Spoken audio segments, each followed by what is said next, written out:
Olá, eu sou Sérgio Everton e você, a partir de agora, fica comigo no Projeto de Lei. Um programa que explica os projetos em tramitação aqui na Assembleia Legislativa de São Paulo. A gente começa falando de um projeto do deputado Enio Tato, do PT, que prevê o espaço exclusivo maior para a exposição de produtos orgânicos em grandes hipermercados do estado. Pessoas que buscam por melhor qualidade de vida estão optando por consumir alimentos mais saudáveis.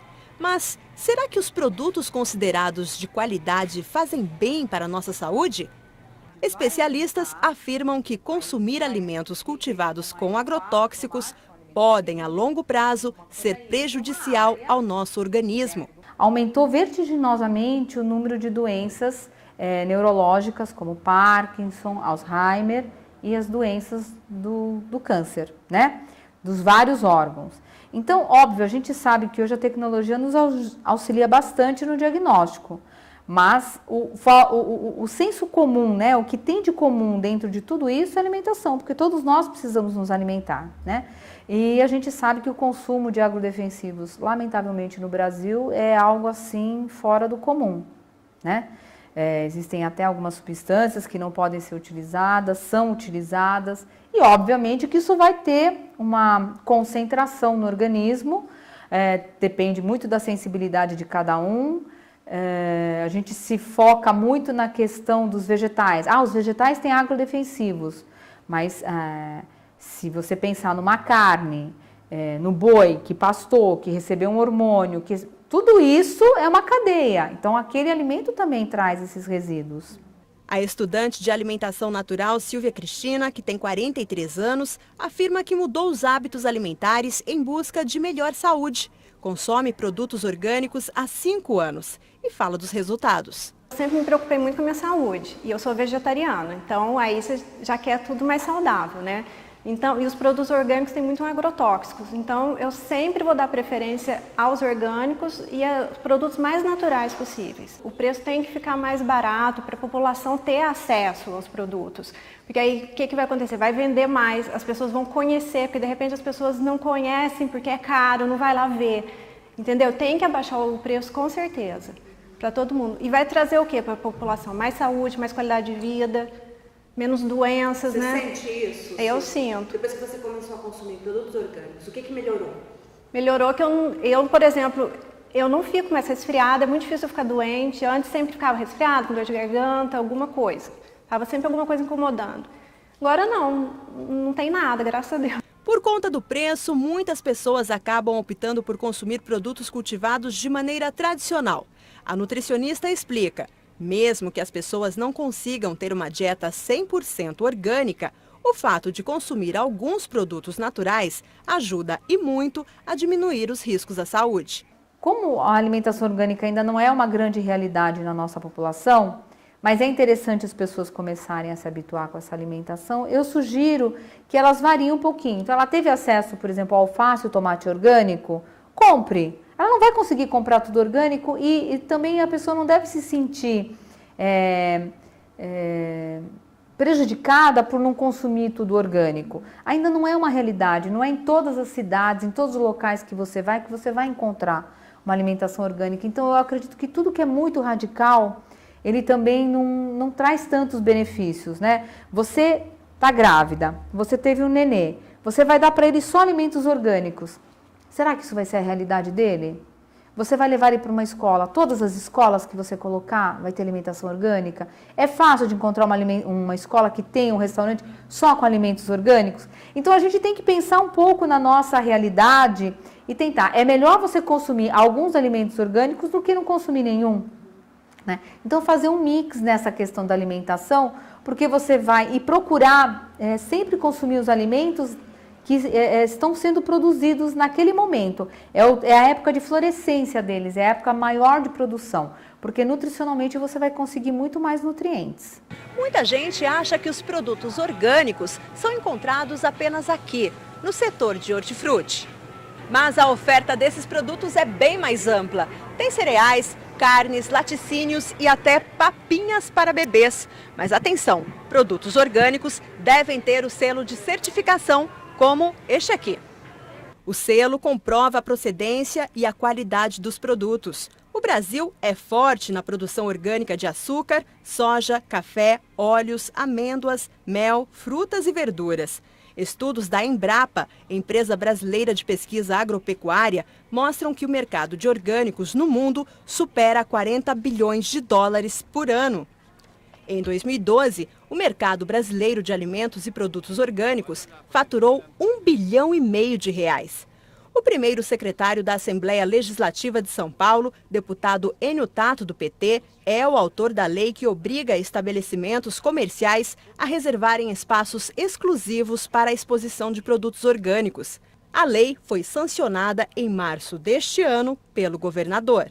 Qual que foi o objetivo? De você ter um local, exclusivo no supermercado, nas quitandas, porque hoje tem o local, mas ele é misturado. Por exemplo, o feijão orgânico e não orgânico estão misturados. O único local que talvez tenha um pouquinho de identificação é no hortifrutis, e que tem já, é visível. Então esse projeto faz com que pessoas que chegam no supermercado não tenham dificuldade de seja visualizado todos esses produtos num único local. Eu acho que facilita a identificação, com certeza vai aumentar o consumo, já vem crescendo anualmente, aumenta o consumo. E tem um outro detalhe, com isso vai motivar mais os pequenos produtores, o pessoal da agricultura familiar, a produzir mais. E produzindo mais, uma escala maior, vai diminuir o preço também. Já é lei, foi sancionado pelo governador e hoje, lógico que agora a gente tem que ficar de olho, ver se está sendo implementado, E o governo tem uma obrigação de fiscalizar também.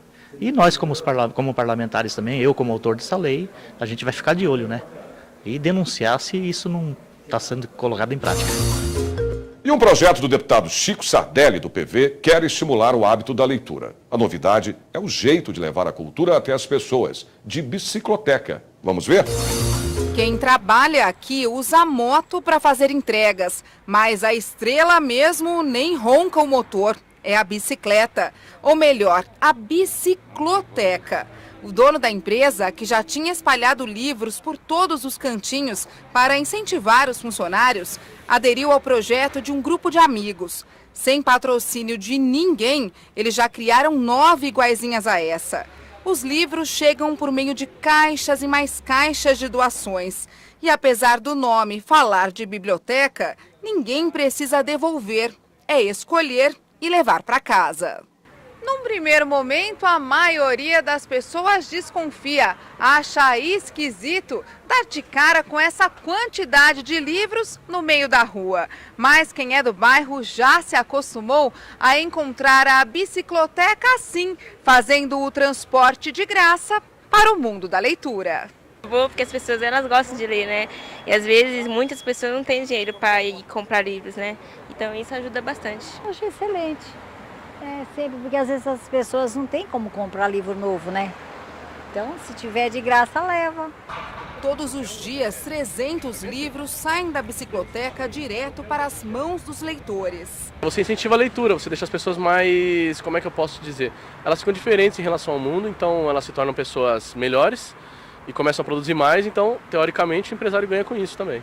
Para o deputado Chico Sardelli, do PV, órgãos públicos como hospitais e unidades do Poupa Tempo podem se tornar pontos de leitura.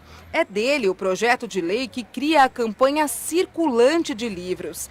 Nesses locais de grande movimento, as pessoas podem deixar os exemplares para doação e escolher outros títulos para levar para casa. Hoje nós temos aí repartições do governo do estado, onde nós podemos instituir um programa de doação de livros e também esse mesmo programa de doação de livros poder ser aproveitados em instituições estaduais, autarquias estaduais, os projetos sociais que o governo do estado de São Paulo tem. Exemplo, Poupa Tempo. Hoje o cidadão tem que ir para o Poupa Tempo, esperar, e ele pode ali ter o seu livro que foi doado através de uma campanha do Estado e participar. Na espera dele ali, naqueles momentos que ele passa ali, ter uma leitura saudável, uma leitura inteligente sobre esses livros que lá estão. Enfim, isso é incentivar a cultura dentro do Estado de São Paulo.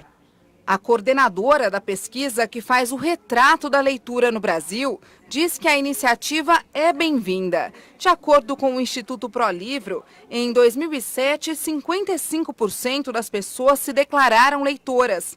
O levantamento mais recente, de 2011, não é animador, apenas 50%. Tudo aquilo que te possibilita ser atraído, né, se aproximar do livro, eu acho que é importante, né? Eu acho, quem sabe, de repente, ele não descobre que ele gosta de, né, de ler e pega um livro que vai levá-lo a buscar outros, né? Tomara. E outra, né, é um momento ali onde ele vai estar descarregando estresse, né? Ele vai estar, eu acho que até uma forma, uma pequena terapia. Para ter sucesso esse projeto, ele até está prevendo isso, mas ter, sim, um cuidado, né, em ter livros de literatura, livros de ficção, livros que sejam atraentes, em boas condições, né, que ele não esteja com páginas faltando, que ele esteja com a capa ok, porque eu acho que a gente está querendo mostrar que o livro é importante, né? Então eu acho que ele tem que estar cuidado, né? Eu acho que isso é importante. Então, doação é legal, eu acho que é uma coisa que é um valor também que a gente tem que estar aí incentivando, mas talvez pensar em ter livros novos também, por que não? Né? De conseguir talvez investimentos ou patrocínio para você ter possibilidade de oferecer livros novos também. Mas eu acho que o projeto é muito interessante, né? A possibilidade de você estar num poupa-tempo, num hospital, em qualquer local que você está esperando um documento e você ter um livro nas suas mãos, eu acho que a ideia é muito legal. O projeto de lei faz a primeira pausa do dia. A gente volta já já, não saia daí.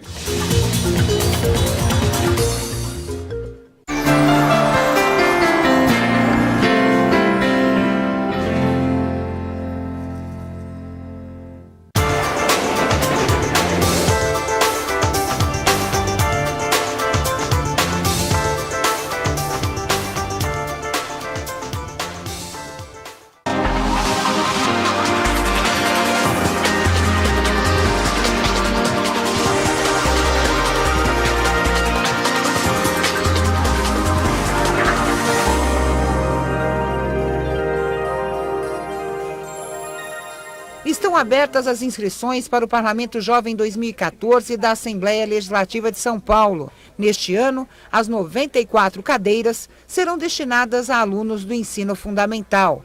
Podem participar estudantes de 5ª a 9ª série de escolas públicas e particulares do Estado. Os estabelecimentos de ensino não vão mais receber o impresso do manual do candidato a deputado por um dia. Esta edição será totalmente realizada por meio eletrônico. Para leitura e impressão do manual, basta entrar no site da Assembleia e acessar o regulamento no www.al.sp.gov.br/participe/Parlamento Jovem. O manual também está disponível no www.facebook.com/Parlamento Jovem Paulista. Os interessados precisam imprimir a ficha de inscrição e a autorização dos pais ou responsáveis para que elas sejam assinadas, escaneadas e enviadas como anexo no momento da inscrição.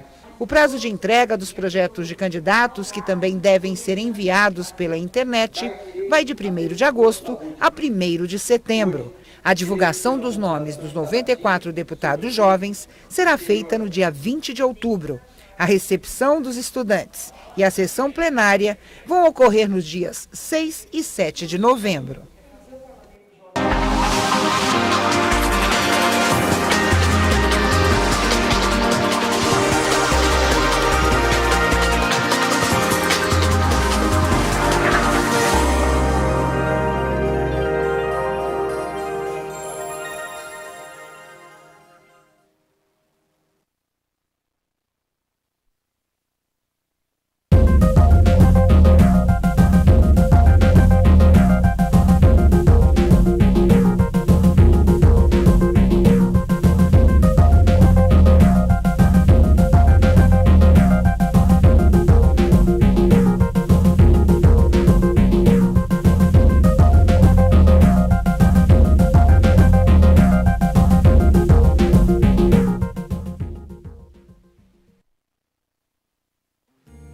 postos da rede pública de saúde têm disponível durante todo o ano a vacina contra o vírus HPV, que é sexualmente transmissível e pode causar doenças como o câncer do colo de útero.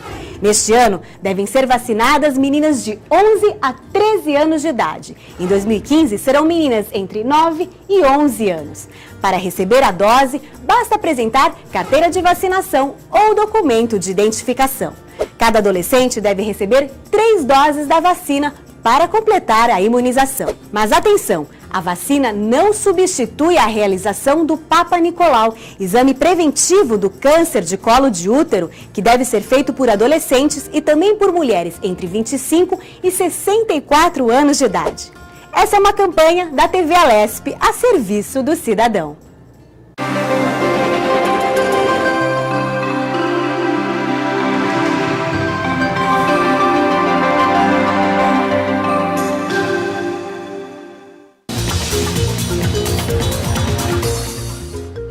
Estamos de volta com o programa Projetos de Lei.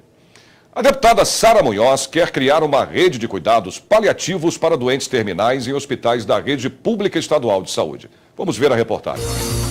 Falar de morte sempre foi um tabu em nossa sociedade, mas começa a ganhar destaque quando abordamos os cuidados paliativos, definidos pela OMS, Organização Mundial da Saúde, em 2002. É o cuidar bem do paciente nos momentos finais da vida, com prevenção e alívio do sofrimento. A maioria desses pacientes tem doenças crônicas, oncológicas ou neurológicas, onde muitas vezes o tratamento dado não vai significar a cura e muito menos melhoras no quadro, só causam sofrimento e dor. Existem várias iniciativas isoladas pelo país, mas hoje nós precisamos institucionalizar os cuidados paliativos para que todos tenham acesso, todos tenham direito. Isso é muito importante para os pacientes, porque essa grande quantidade de pacientes com doenças crônicas, com doenças avançadas, estão ficando realmente sem acompanhamento adequado. Então seria muito importante que conseguíssemos passar esse projeto para frente. Na maioria dos casos, é uma equipe multidisciplinar que trabalha em cuidados paliativos, porque é tratado o físico e o psíquico do paciente. Basicamente, a gente tenta resgatar o que é que essas pessoas construíram ao longo da vida delas, para dar um sentido para isso ali naquele momento, né? E aí a gente poder também gerar novos sentidos dentro daquela dor, dentro daquele desconforto, dentro daquele sofrimento, e fazer com que ele saiba a importância que ele tem na família dele, né? Na vida que ele exerceu profissionalmente ou na comunidade, para que ele possa se sentir um ser pleno antes de vir a falecer. A deputada Sara Munhoz, do PCdoB, quer que a população que depende do atendimento na rede pública tenha também acesso a esse tipo de abordagem. Por isso, apresentou um projeto de lei para que cidades com mais de 100 mil habitantes tenham uma rede de cuidados paliativos. A rede pública tem condição, sim, de fazer, na medida em que, se ela balizar bem essas questões da relação custo, benefício, amparo familiar, amparo social e dignidade, se ela fizer isso numa linha onde a equidade, quer dizer, a igualdade dos diferentes fatores possa ser ponderado, pode ser feito na rede pública, pode ser feito na rede privada e, inclusive, na rede ambulatorial. Usar o nome masculino como aparência feminina é uma situação, no mínimo, constrangedora, não é? O projeto de lei do deputado Edmilson Edi do DEM prevê a criação de uma carteira de identificação especial para os travestis e transexuais. Usar o nome masculino, mas tendo uma aparência feminina, é o constrangimento que milhares de travestis e transexuais enfrentam todos os dias. A solução pode estar num projeto de lei que cria uma identidade para uso do nome social. O projeto de lei 309 de 2013, de autoria do deputado Edmilson Edi, do Democratas, prevê a instituição da CINS, Carteira de Identificação de Nome Social, no estado de São Paulo, para pessoas que se declaram travestis e transexuais. O documento teria um formato bem próximo do RG, com foto, nome social e logotipo do governo de São Paulo. No verso, CPF, nome registrado em cartório, data de nascimento e filiação. A identificação seria válida para todas as entidades públicas do estado de São Paulo. O nome social é a identidade pela qual travestis e transexuais se reconhecem e são conhecidas em seu meio social. Desde que assumiu sua nova identidade como Adriana, esta secretária sofre discriminação. Se você não se aceita com aquele nome, você está vestido de mulher, vai nos lugares, você quer ser chamado como está o nome social, né? E ela não, a pessoa faz de propósito, aí você fica aquilo na cabeça. Como que você pode ir num lugar sabendo que você vai fazer uma ficha, fazer algum documento, você vai pedir para a pessoa te chamar pelo nome social, ela não vai chamar. Para o presidente da Associação da Parada do Orgulho LGBT, Fernando Quaresma, se aprovada, a lei será um avanço para travestis e transexuais. Ele também ressalta que é preciso haver campanhas de esclarecimento de como tratar esta população. É um documento que vai inibir desigualdade de tratamento ou constrangimento quando estiver num posto ou numa entidade pública para ser atendida, mas também tem um outro lado.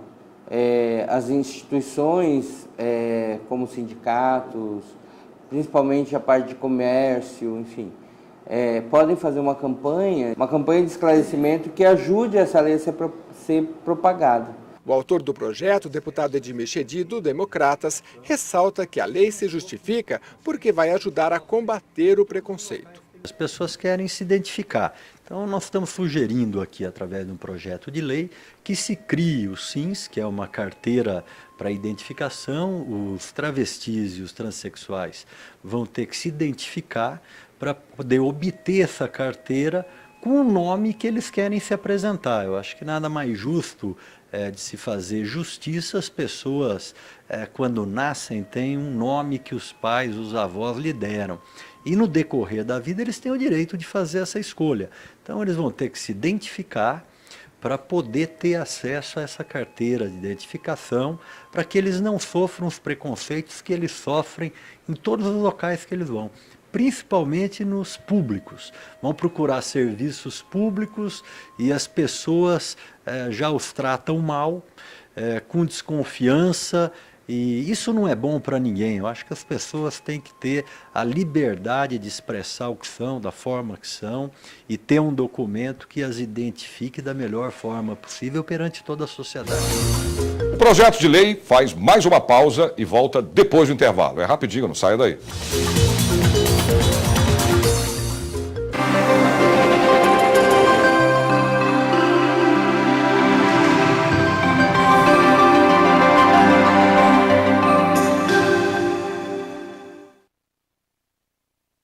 Não importa qual seja a temperatura ou época do ano, quando falamos de proteção solar, é preciso cuidado com a pele. A exposição ao sol forte pode causar envelhecimento precoce, queimaduras e o mais grave, o câncer de pele. Segundo dados da Sociedade Brasileira de Dermatologia, cerca de 90% das lesões que causam este tipo de câncer localizam-se em áreas do corpo que ficam expostas. Aqui no Brasil, são registrados mais de 100 mil casos de câncer de pele todos os anos. Por isso, além do uso do protetor, evite tomar sol entre 10 da manhã e 4 da tarde. Mesmo em dias nublados, não esqueça do filtro solar, além de se proteger com bonés, chapéus e óculos escuros. E para manter a pele saudável e bonita no verão, beba bastante líquido, além de, claro, passar protetor solar a cada 2 horas e com o fator de proteção superior a 15.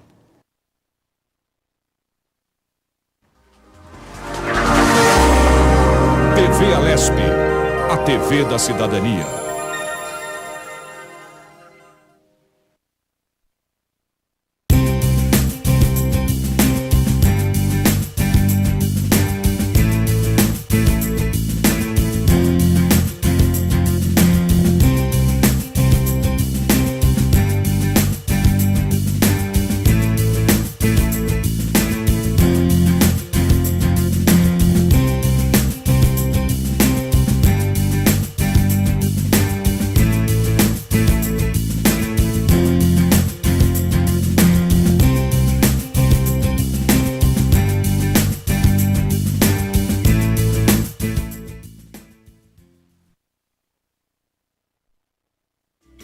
Em 2014 é ano de eleições no Brasil para eleger presidente, governadores, senadores, deputados federais e também estaduais. O primeiro turno ocorre no dia 5 de outubro e o segundo será no dia 26 do mesmo mês. Para auxiliar o cidadão em qualquer dúvida relacionada ao assunto, o Tribunal Regional Eleitoral de São Paulo tem o Disque Eleitor. Ligando para o número 148, você pode obter informações sobre documentação necessária e locais de votação. Se informe, tire suas dúvidas e exerça bem o direito do voto. Essa é uma campanha da TV Alesp a serviço do cidadão.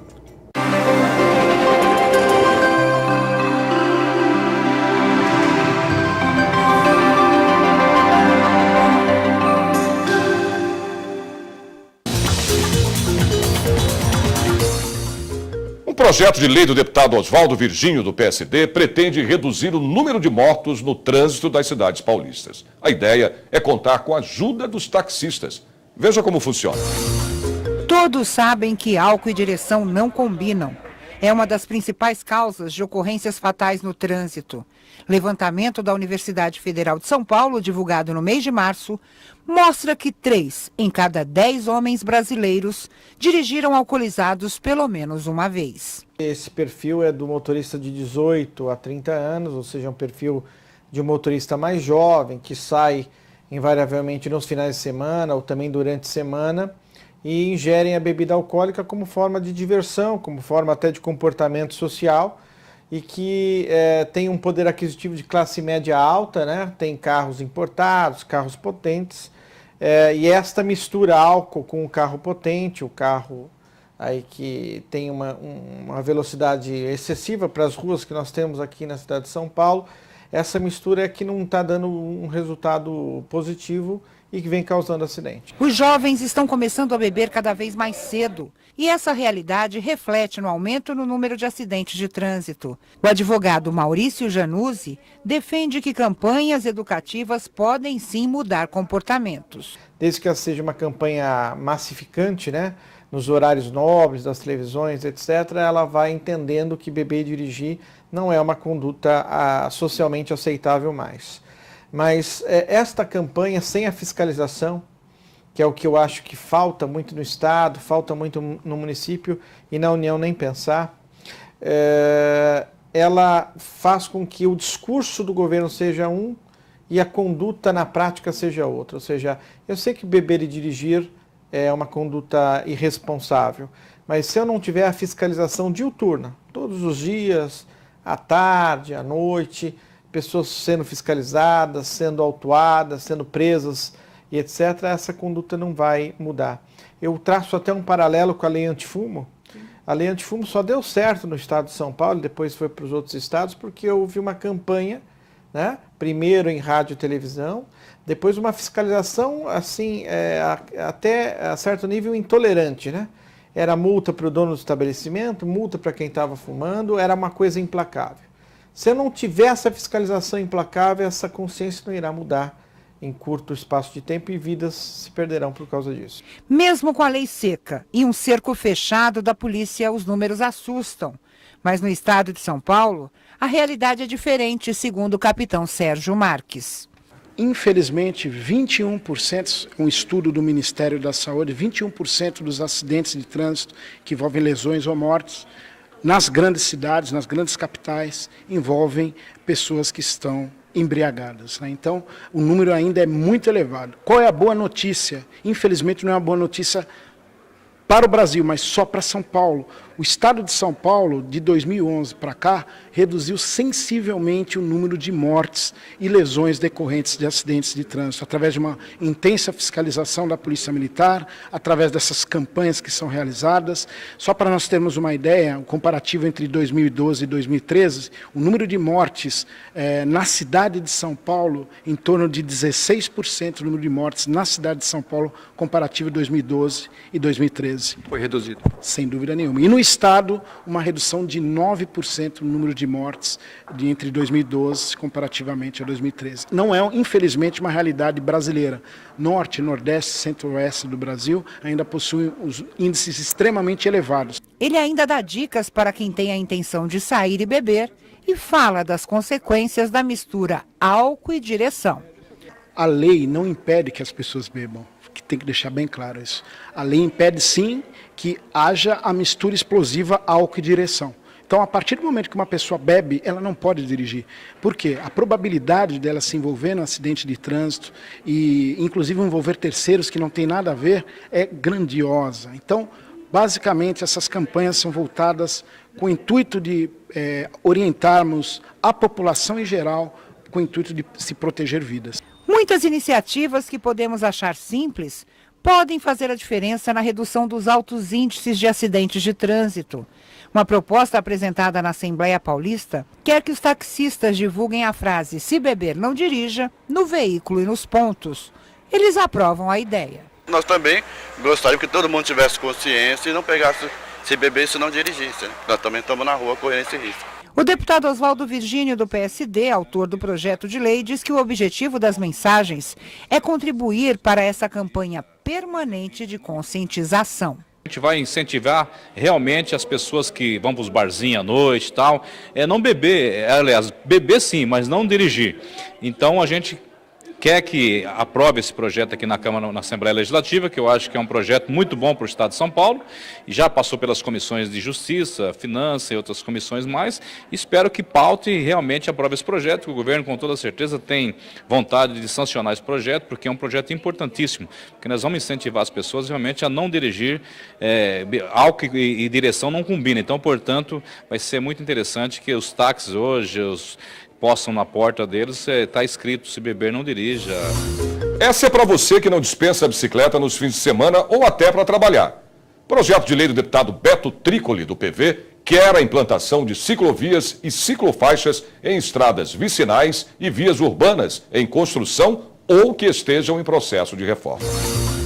Muita gente não sabe a diferença entre ciclovia e ciclofaixa. Eu acho que a ciclovia é esse lugarzinho separado que a gente pode andar de bicicleta, mas tecnicamente eu não sei a diferença. Isso é uma ciclovia. Não é, essa aqui é uma ciclofaixa.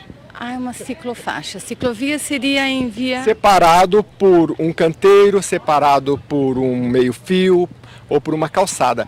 As ciclovias são exclusivas para ciclistas. Elas são separadas das vias de rolamento de veículos por um meio-fio, uma calçada ou um canteiro. Nelas é proibida a circulação de carros, motos e também de pedestres. Por isso, são mais seguras. Já as ciclofaixas dividem o espaço nas ruas e avenidas com as faixas de rolamento de veículos automotores. A distinção se faz pela pintura no piso, sinalizando onde o ciclista pode circular. Nestas ciclofaixas, a bicicleta está mais próxima dos veículos e, por isso, há menos segurança. Eu costumo pedalar aqui e também nas ruas, mas nas ruas é muito perigoso, muito difícil ainda de conviver com os carros, né? Na cidade também eu gosto de andar, mas o parque é bem melhor por causa da ciclovia.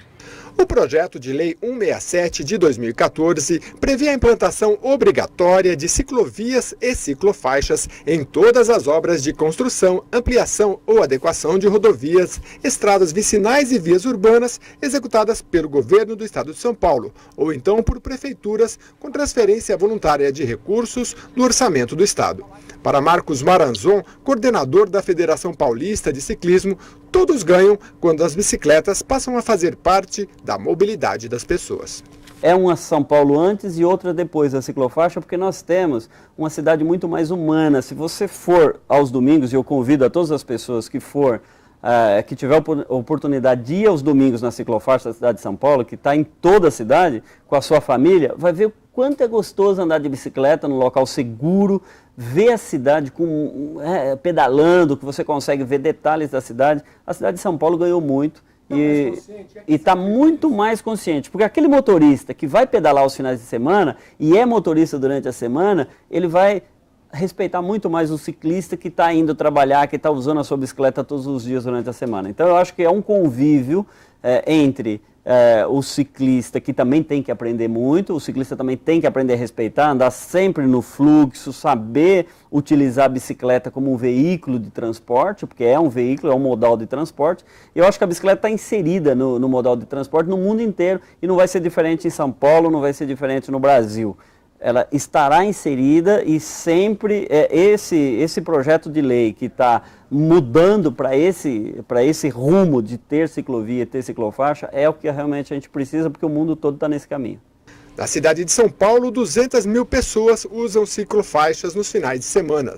Para ampliar o modal, não só na capital paulista, é preciso pensar em um planejamento cicloviário para as cidades, diz a arquiteta Juliana de Campos. Se a cada reforma de via e se a gente ou novas vias a gente for implementando dentro, já planejado num planejamento cicloviário municipal, não projetos desconexos um do outro, mas com um estudo prévio de planejamento cicloviário, ou seja,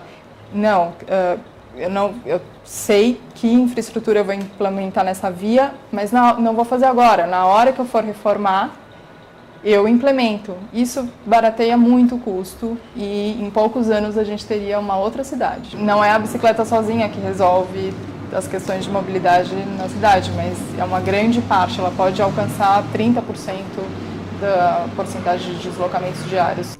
O autor do projeto de lei, deputado Beto Trícoli, do PV, explica a importância da bicicleta para o modal de transporte no estado. O projeto pretende corrigir uma falha do poder público quando faz uma obra, seja município, seja governo estadual ou federal, quando vai fazer uma obra nova, quando vai fazer implantar uma nova estrutura viária, que faça a previsão dos modais, dos modelos, não é? Pedestre, ciclista, transporte individual, transporte coletivo, seja rodoviário ou até a previsão de possibilidade de instalação de trilhos, não é? De alguma forma, o projeto contempla a reivindicação dos cicloativistas, aqueles que entendem que a bicicleta é uma possibilidade para combater o caos que se instalou nas cidades brasileiras, principalmente as paulistas. O programa Projetos de Lei termina aqui. Nós voltamos na semana que vem. Até lá.